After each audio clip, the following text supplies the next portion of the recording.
Tambahan kelas dan guru yang diharapkan SD Negeri 1 Ban Karangasem belum direspon oleh pemerintah setempat. Oleh sebab itu, untuk menampung siswa didik yang setiap tahun selalu meningkat, SD Negeri 1 Ban Kecamatan Kubu Karangasem harus memaksimalkan 8 kelas yang ada. Dampaknya, satu bangku bahkan digunakan oleh 3 siswa sekaligus.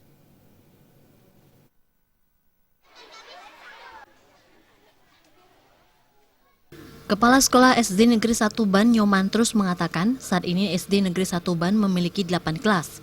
Satu ruang kelas digunakan kelas 1 dan kelas 2 pada pagi dan siang hari, kelas 3, 4, dan 6 masing-masing 2 ruangan kelas, dan satu ruang kelas untuk kelas 5.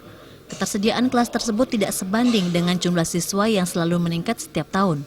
Permintaan untuk penambahan kelas belum dapat respon.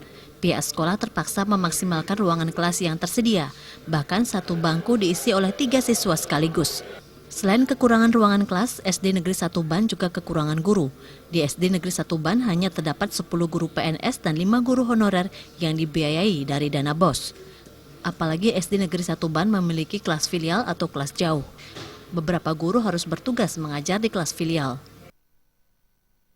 Kita lihat dari jumlah anak dan kondisi wilayah SD 1 Ban memang rasanya tidak memenuhi syarat karena kelebihan anak.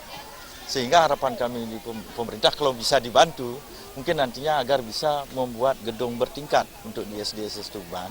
Sehingga istilahnya kelas yang paralel itu satu ruangan terpenuhi.